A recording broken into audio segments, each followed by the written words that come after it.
July 1518. In the bustling city of Strasbourg, a woman named Frau Trophäa, a figure previously unknown to the annals of history, stepped into the street. The sun beat down on the cobblestones, the air thick with the sounds of daily life, and without warning, without preamble, she began to dance. A strange, unsettling dance that would soon grip the entire city in its thrall. There was no music, no festive tune to accompany her movements. The air was still, save for the sounds of the city going about its day. No festival, no joyous occasion to explain the sudden outburst of movement. It was an ordinary day, in an ordinary city. No reason, no apparent trigger, no logical explanation. Just a woman compelled to dance. She just danced. A wild, frenzied dance that seemed to emanate from some unseen force within her. Her arms flailed like branches caught in a storm, reaching for something unseen, unheard. Her feet pounded the ground, a relentless rhythm against the ancient cobblestones, each step echoing with a strange urgency. Her body twisted uncontrollably, contorting into shapes that seemed unnatural, driven by a force beyond her will. She could not stop, no matter how her husband pleaded, his voice lost in the growing murmur of the crowd. The crowd gathered, first amused by the spectacle, whispering and pointing, unsure of what they were witnessing. Then, uneasy as hours passed and she kept moving, the laughter fading as the relentless dance continued. Sweat drenched her clothes, clinging to her skin like a second layer. Her breathing grew ragged and shallow. But the dance continued, an unstoppable force consuming her. Day turned to night, the sun sinking below the horizon, casting long shadows across the city. Still, she danced, her body a prisoner to a rhythm only she could hear, a haunting melody of madness. For days she barely ate or slept, her body fueled by some dark, unknown energy. Her feet bled, staining the cobblestones crimson, her body weakened, trembling with exhaustion. But the compulsion was relentless, an invisible chain binding her to this agonizing performance. City officials and doctors watched, baffled and helpless, their medical knowledge failing to provide any answers. This was no performance, no carefully choreographed display of skill. It was a waking nightmare, a terrifying spectacle unfolding before their very eyes. Some whispered of curses, of ancient evils awakened by some unknown transgression. Others of possession, of a demon taking hold of her mortal body, forcing her to dance until she collapsed. Frau Trophäa became a symbol of something dark and unknown, a harbinger of dread. Her solitary dance was a warning, a chilling premonition of things to come, a silent scream of chaos to come, a crack in the facade of normalcy. Strasbourg held its breath, the air thick with anticipation and fear, unaware this was only the beginning, the first act in a tragedy that would soon engulf the entire city. The lone dancer was the first drop of a coming storm, a single point of madness that would soon spread like wildfire. The city would soon be swept up in her madness, consumed by a dancing plague that would leave an indelible mark on its history. Within days, others began to join Frau Trophäa, drawn in by something unseen, something compelling. One joined, then another, then dozens, their movements mirroring hers, their faces reflecting a strange mix of joy and terror. The city was gripped by a fever of movement, an inexplicable urge that spread like wildfire through the narrow, winding streets.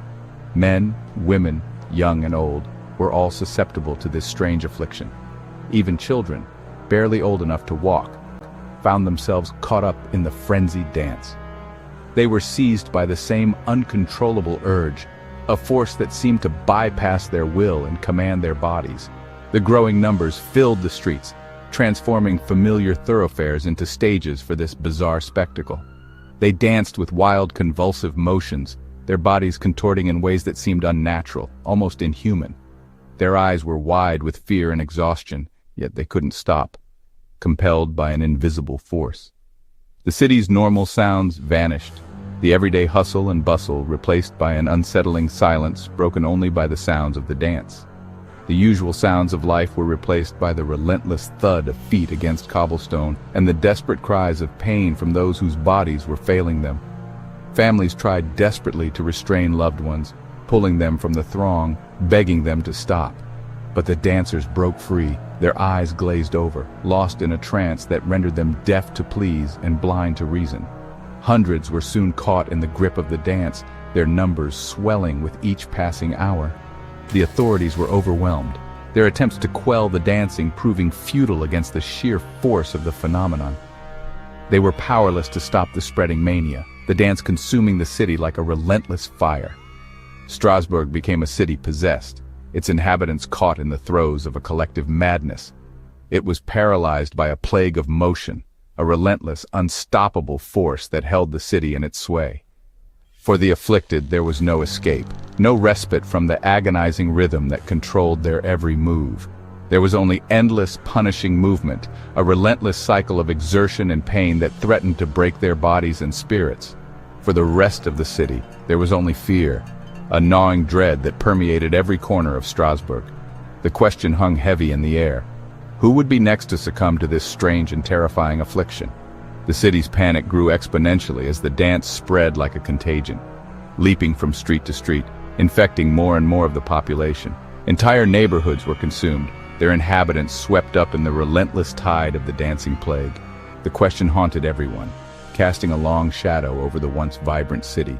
What mysterious force had taken hold of Strasbourg, turning its citizens into puppets dancing to an unseen tune?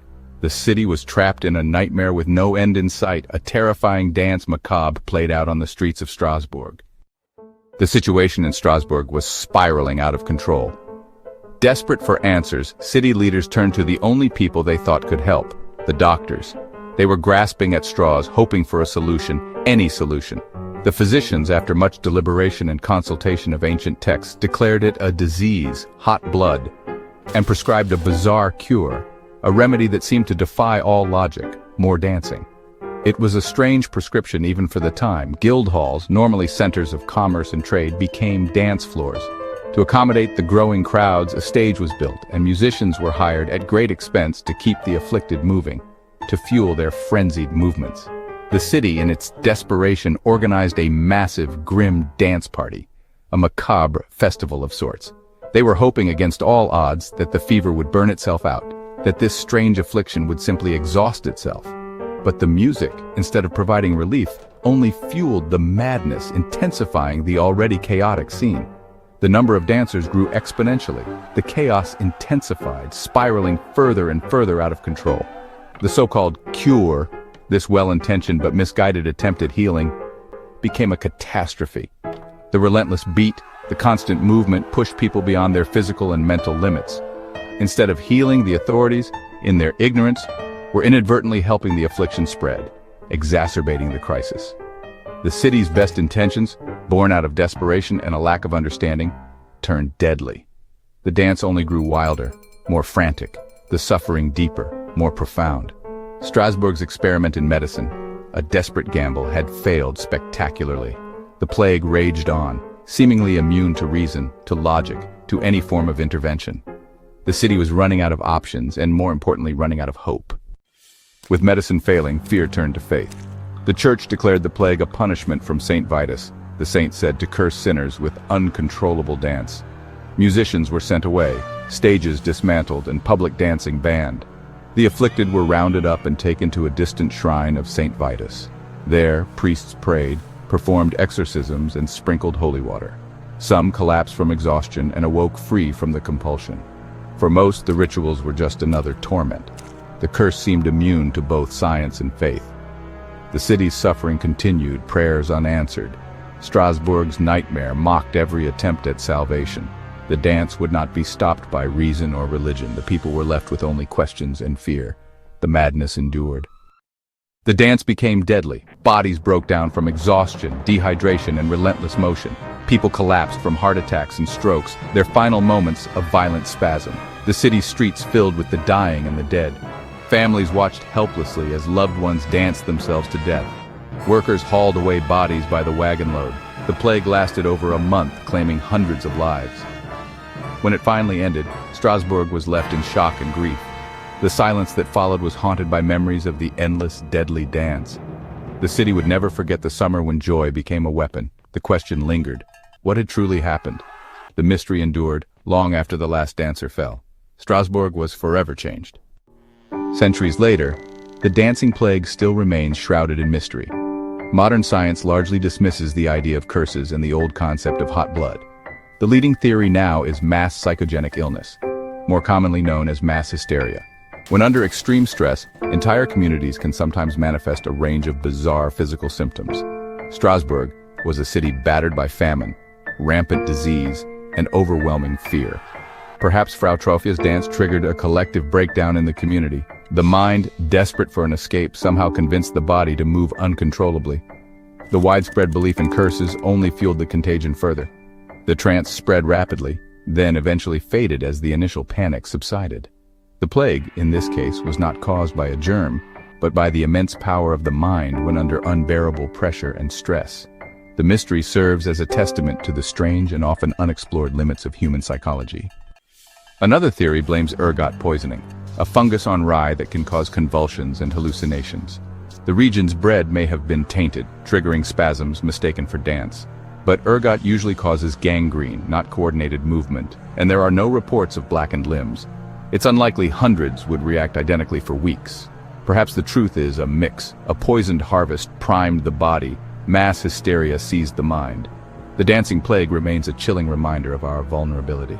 Body and mind, fear and belief all played a part. The true cause may never be known. Strasbourg's dance endures as one of history's strangest mysteries. The city's nightmare is a warning and a question that still haunts us.